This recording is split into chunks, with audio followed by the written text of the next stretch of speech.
he still is? Oh, yeah. Okay, I'm thinking it's something happened last year and I can't remember.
Good evening, everybody. We'll call the September 27th Planning and Zoning meeting to order. Time is 6 p.m.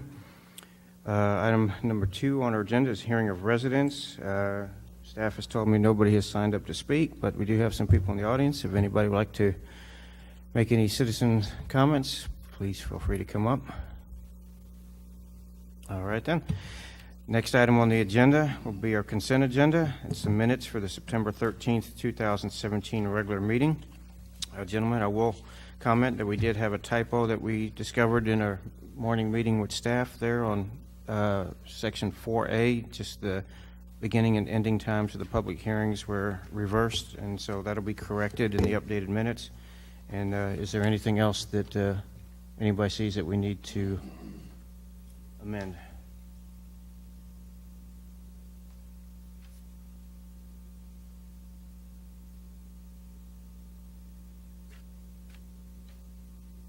All right, hearing none, I'll take a motion for the consent agenda. Mr. Chairman, I'll make a motion that we approve the consent agenda. Okay, motion by Mr. Outlaw. Do I have a second?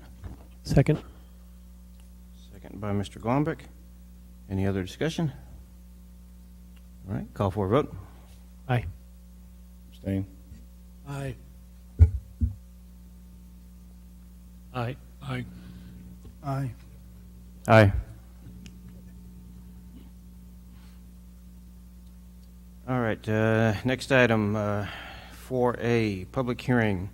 Item ZC 2017-011, hold a public hearing, consider and make a recommendation on an amendment of Part 3, Schertz Code of Ordinances, Unified Development Code, Article 14, Section 21.14.6.a, sidewalks and hike and bike trails requirements. Good evening, Commissioners. So at the last P&Z meeting, we heard a plat that they did not have to do sidewalks because of this exemption listed out in the Unified Development Code. So our current UDC language states, sidewalks shall be required along both sides of all streets throughout the city as required in Section 2114.1, except along Interstate Highways 35 and 10. All lots must have access to concrete sidewalks.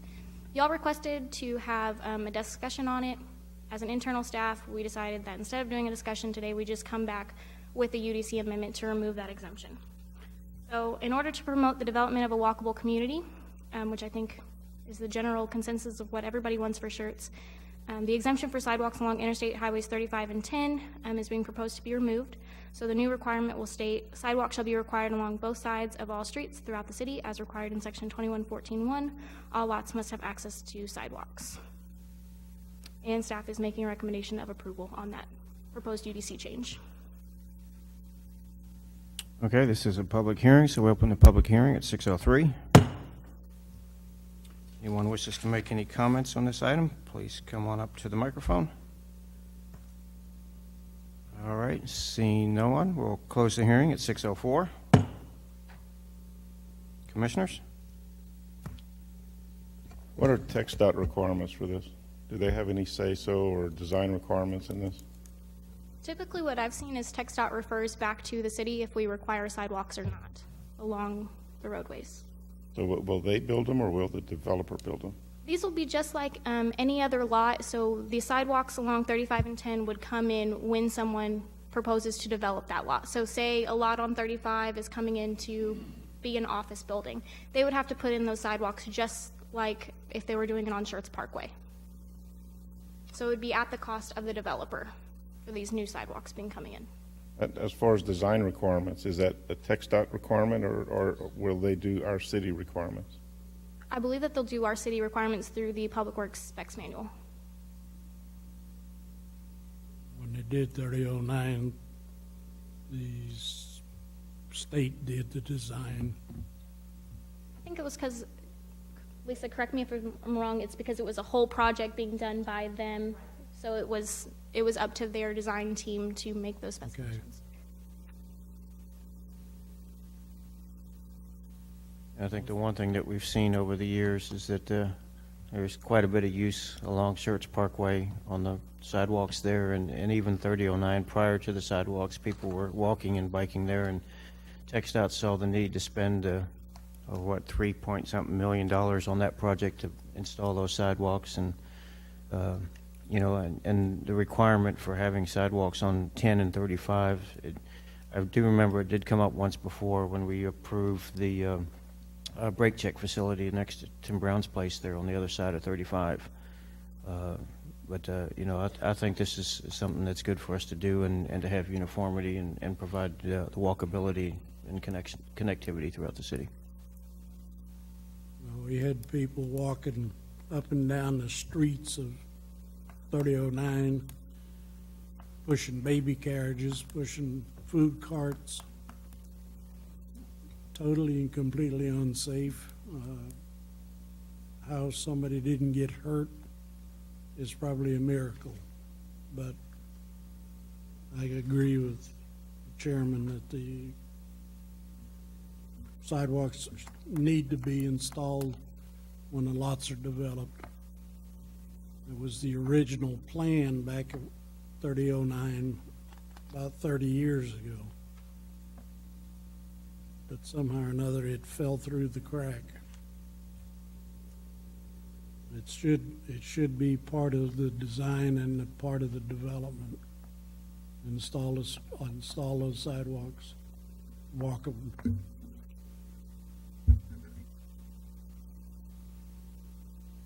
So do we have a game plan for those units that are already on 35 and 10 that don't have sidewalks? So eventually the city would have to come in and do those sidewalks for the lots that have already been developed, or excuse me, if say one of those properties comes back in and redevelops, then we could require the sidewalks then.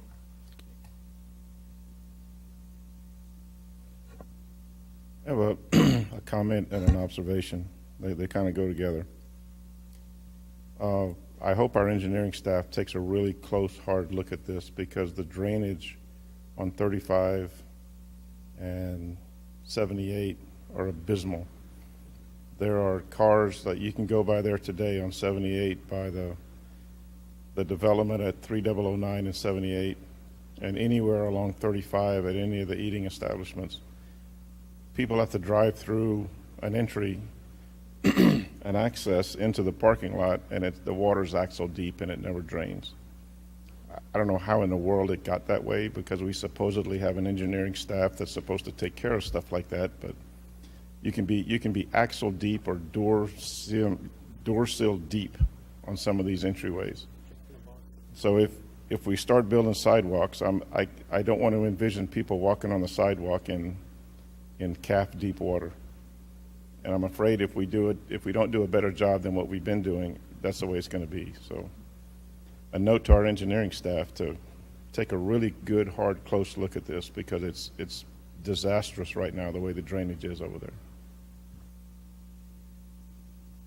Hadn't changed in 40 years. Well, we can continue to do the same, or we can make a change and make it better. I agree, and let's make it better.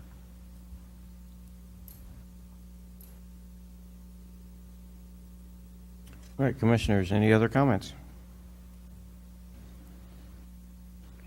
All right, call for a motion.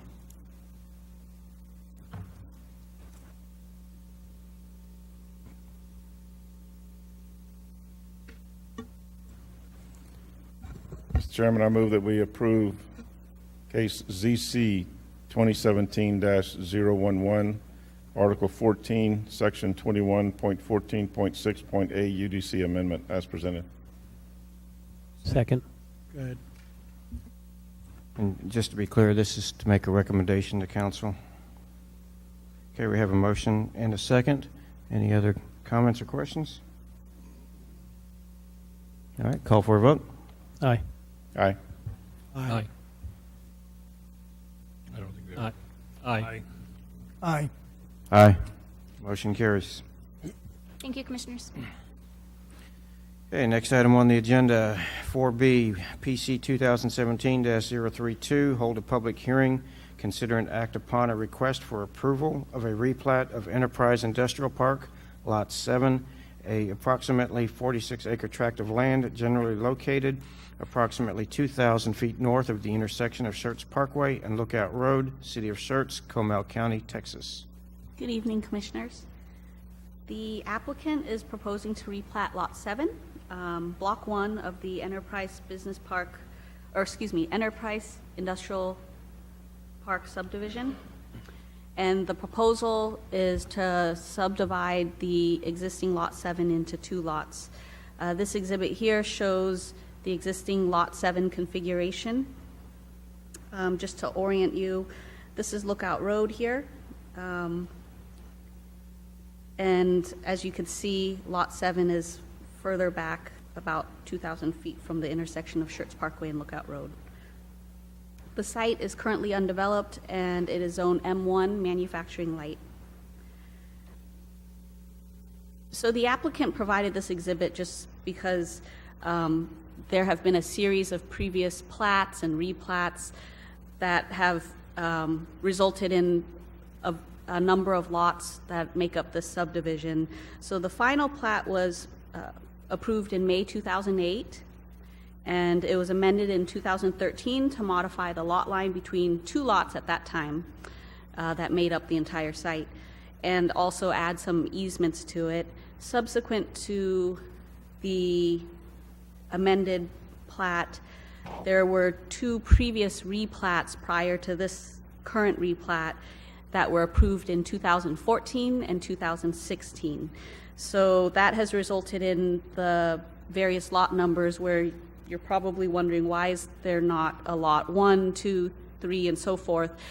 Well, there's a lot 3 here, but the reason the lot numbering has changed is anytime there's a replat that occurs, we take the next sequential number in order as part of that replat. So the current Lot 7 is made up of what's depicted here as proposed lots 9 and 10, because that's the next 2 numbers in the series. So the existing Lot 7 is proposed to be split into the 2 lots as depicted here, and just to help orient your commission, the applicant provided this exhibit that shows the other 4 lots that are part of the subdivision but not a part of this replat. So to make it crystal clear, this current replat is only for the area hashed out and depicted in blue. So the development is designed to have 2 access points off Lookout Road, and these are also identified here as access number 1 and number 2, that provide the internal circulation amongst all the lots that make up this subdivision. In terms of tree mitigation and preservation requirements, based on the timing of the initial plat approval, this site has vested rights, so the applicant is required to comply with the 1996 UDC requirements for tree preservation and mitigation, and right now staff is working with the applicant on a site plan application that has been submitted for proposed Lot 9. And when proposed Lot 10 comes in for a site plan application, we'll be reviewing the tree mitigation and preservation requirements in relation to the 1996 UDC. For utilities, the site is serviced by the city for water and sewer, CPS for electricity, and AT&T and Time Warner Cable for internet and cable and television services. No public improvements are required for this subdivision. The city engineer has reviewed and approved a stormwater management plan for the project. No roadway improvements or right-of-way dedication is required for the proposed replat since the access points are taken via two ingress-egress easements that then ultimately lead to Lookout Road. Staff has reviewed the replat for consistency with all of the city's codes and applicable requirements with no objections from any of the departments, and staff recommends approval. We also have two representatives here for the applicant. If you have any questions of staff or the applicant, we're more than happy to answer those. Thank you. Does the applicant have anything they want to add? Okay, being that this is a public hearing, we'll open the public hearing at 6:14. Anybody would like to address this topic on our agenda, please come forward. And seeing the maddening stampede that we have on the way here, we'll close the public hearing at 6:15. All right, commissioners. Yes, Mr. Chairman, the planning folks seem to anticipate my thoughts. And they come back to these two access points. Keep going. Having been on staff when this originally was proposed, we do in fact physically have two access points. What I don't see on the plat, I only see the one access easement. And that's the one on the west side of each lot. The second access point and any internal circulation amongst those lots, there are no easements shown on the plats. So how are we going to handle that? So right now, we have the site plan application for proposed Lot 9, which we are reviewing. And as part of that site plan review process, we will require that two access points be provided. So our UDC has a requirement for cross-lot access to be provided for commercial lots. Since this is zoned industrial, we can't require the 2 points of access as part of the replat, and so the requirement, and we've coordinated with fire, is that as part of the site plan process, we will ensure that there's 2 points of access.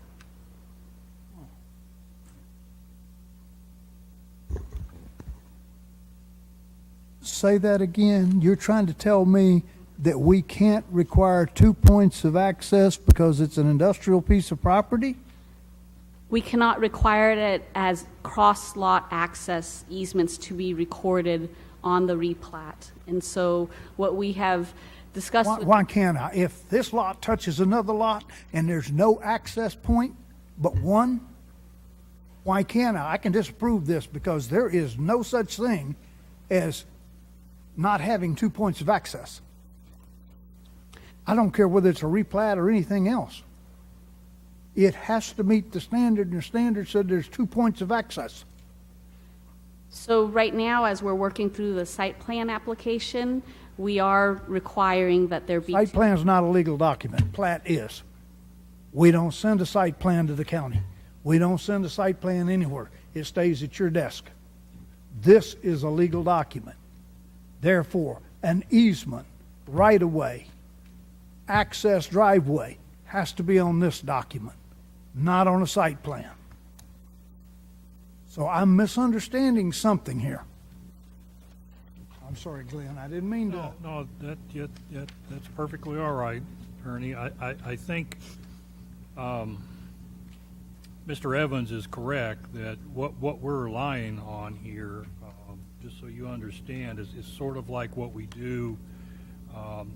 Take the up there at 39935, where you have an access point you can get from the Valero to either the McDonald's or the HEB without going back on to 35 or onto 3009. So what we've got up there today is, if you look, there are buildings on Lot 8 and Lot 3. And now I haven't driven it, but I have to assume that along the west side here, or running through the middle of your diagram, is actually a street or a road, if you will. And what we have over here on the east side of the buildings is basically just As you cross that bridge into that first lot, that's all fenced off. And then it's fenced between that building and the next building. Well, the fire department has worked it out to where there are fire lanes and gates. And so rather, what the fire department does is rather than have two roads, because we're really only talking about emergency ingress and egress and access to the buildings. And I say the fire department, the current fire marshal is comfortable with having interlot connections. Now, the problem I see with that is there is nothing legally preventing tenant B from telling tenant A, I'm going to fence that off, okay? Now, this one, where I'm going with this is I think there may be a lesson here in future developments that we physically require two access routes be platted rather than relying upon the interlot access. Just so you know, that leads to other issues because now it becomes, in order to keep that emergency pathway open, it becomes an enforcement issue for the fire department. They have to go up there and make sure that the guys aren't parking trailers across the driveway and that the gates aren't, I think we're still probably requiring that they put fire department access padlocks on, but it causes, while in some cases it's a manageable or not manageable, an acceptable solution, I think maybe there's a lesson here for us in future developments.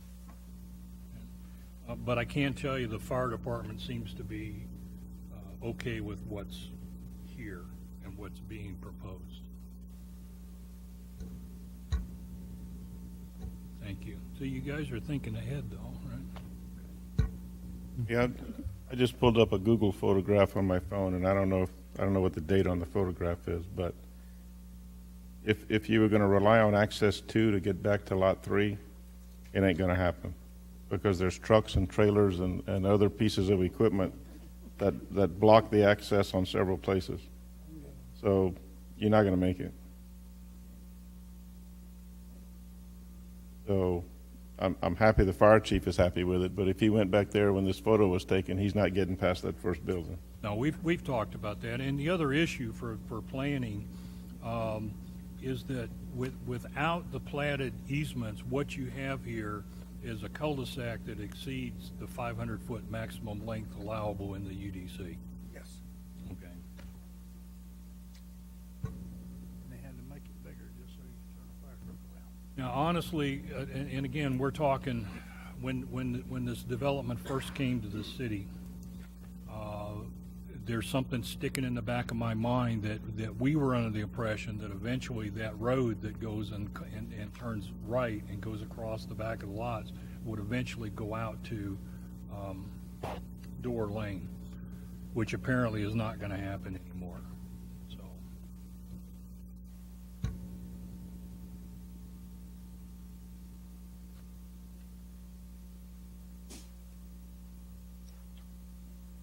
All right, Commissioners, any other comments or questions? I'll keep my mouth shut, but I can tell you now, I don't agree with it, can't support it. So what's the issue again, that we cannot require 2 points of access in So this? we do require 2 access points, and planning coordinates with fire. But in this particular case, because it's zoned M1, the way the UDC requirements are for cross-lot access, it references commercial lots.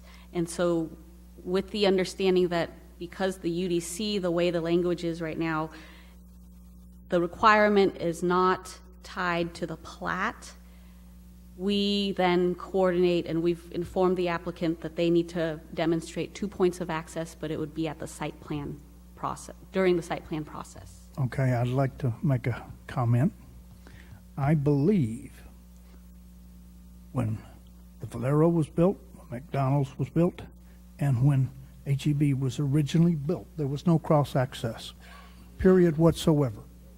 We came in and worked with the TIF to get that put in, and get those people to do that. Every one of those properties had to replat and come before the commission and show a replat where it showed that easement and that access through their properties into the other properties.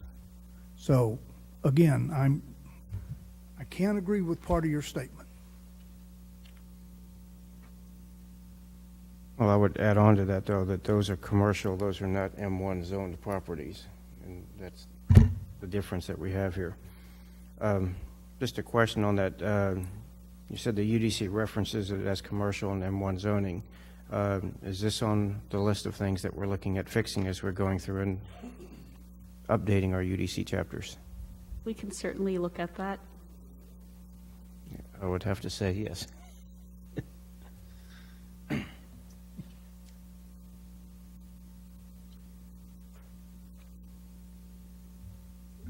Well, that 3009 and HEB and McDonald's area was nothing but a total accident area. At least an accident every night. Because there was no cross traffic. There were people jumping, actually driving across the runways or the lines. It was a mess. So we decided we would put in the requirement for the 2 access points. Of course, there was a lot of problem getting those people to agree, particularly McDonald's, and they didn't want to agree to anything. We need to keep this 2 access points on each lot. We've got to. It's going to create all kinds of problems if we don't. Like Richard just pointed out. Yeah, the rules are there, but nobody's paying any attention to them. It's blocked right now. And then it's going to be too late when first responders can't get back there, Yeah, especially if you're talking in industrial. it's just a car. They can push it out of the way, but 53-foot box trailer, they can't hardly push. Yeah, it gets messy. Well, part of the issue, and you know, not to keep stringing this out, but we're only talking about you know, taking lot 7 and dividing it into lot 9 and 10, and I don't see now. I don't know what the future is going to bring for lots 5 and 6. Okay, I assume I think this main access road down the middle of the lots was meant to service all of the lots. So I don't think we'll see a road. I don't know, but where I'm going with this is the existing secondary access, such as it is not on anything we're looking at tonight. It's, you know, we're not replatting lots 3 and 8. So we, you know, we're only looking at 9 and 10. So I don't know how we could do anything other than what planning is suggesting here, that when the site plan comes in, they will ensure that there is interconnection between lot 3 and 10 and probably lot 5 and 9 when they go to develop it. If you understand what I'm trying to say is, I could add, you know, we could insist that the developer give us or plat an easement along a part of lot 10, but that doesn't do us any good because 3 and 8 aren't part of it, if you follow my reasoning. That's why I come back to, I think there's a lesson here for us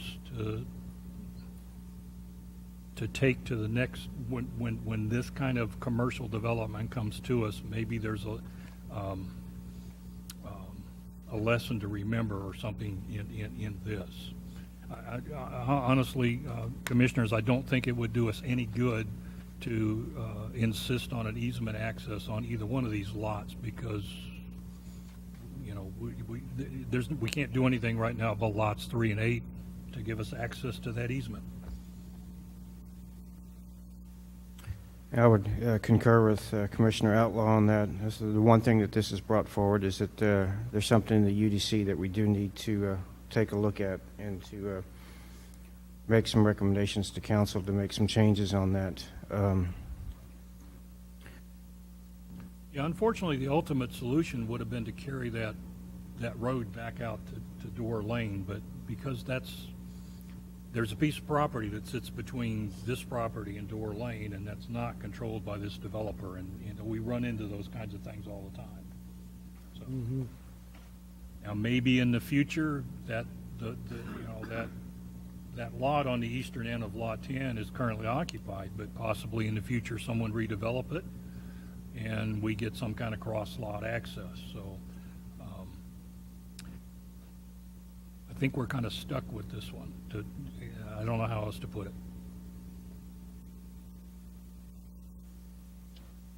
And on that, I will make a motion that we recommend approval to City Council of, well, I guess this is ours as a plat. I recommend that we approve PC 2017-032. Right, we have a motion by Mr. Outlaw. Do I have a second? Second. Second by Mr. Glombeck. Any other comments or questions, Commissioners? All right, we'll call for a vote. Aye. Aye. No. Aye. Negative. Aye. So it has us at 4-3, I believe. We had two. Commissioner Ray, what was your vote? Aye. Aye? Okay, 5-2 then. All right, motion passes. Next item on the agenda, workshop discussion. Discussion on Planning and Zoning Commission recommendation for the Committee of Committees Advisory Board appointment. We brought that up at our last meeting, and basically the Committee of Committees was created by council to have a representative from each board and commission to meet regularly with staff and eventually form the heart of the next bond committee going forward.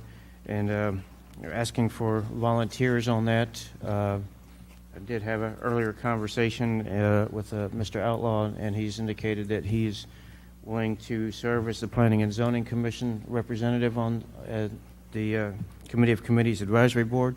And if there's any objections to that, then I would suggest that we recommend Mr. Outlaw for that position.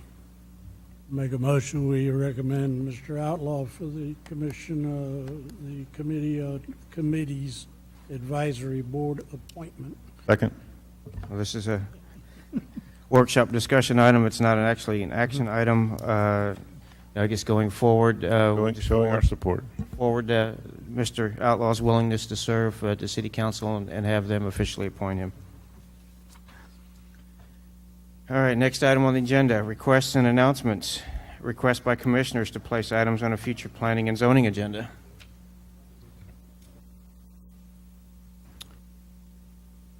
All right, I guess the recent case that we just looked at, I think that's something that we need to add to our list to do and getting that corrected. The other thing that I'd add out on that is that this morning, with the meeting with staff, we discussed my desire to look at review our bylaws, and we're going to probably have that as a discussion item beginning on our next meeting, and that we'll probably have that discussion over several meetings going forward. Is there any other items that commissioners would like to see on the planning and zoning agenda? Mr. Dolly, you remember some weeks ago I asked you if you recalled why a certain item was on that list.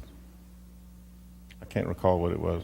Off the top of my head, no, I And don't. neither you nor I could figure out why it was on there. We'll have to go back and review that list. Okay. All right. No, I have nothing. All right, announcements by commissioners. City and community events attended, to be attended, continuing education events attended and to be attended. I know a number of us are signed up to go to the APA conference coming up here in a little bit. Do you have any more information on that for us? You're just all reserved and good to go. All right, and announcements by city staff.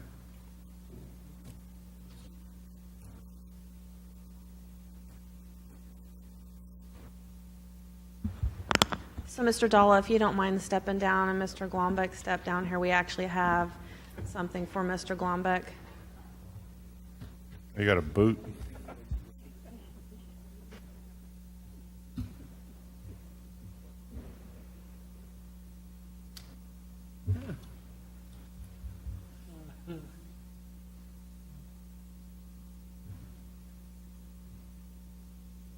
Mr. Glombeck, I'll let Mr. Dalla speak too, because I know that you guys have known each other for a while. But it's been a pleasure having you on the Planning and Zoning Commission. It's been wonderful to work with you, and I'm sad that you're leaving, but I hope you enjoy your new home. Thank you for everything. Thank you for volunteering for the city. I don't even know how many years it's been. It's been seven years. So, take a picture. Thank you. Thank you. All right, Christian, I just want to say on behalf of myself and the rest of the commissioners, thank you for volunteering to serve our community. We've had a good run with you on here. We've been through some tough times and some difficult issues, and your comments and questions and insights have been much appreciated by me. And I'm happy and proud to have served with you, and thank you again for having served with us.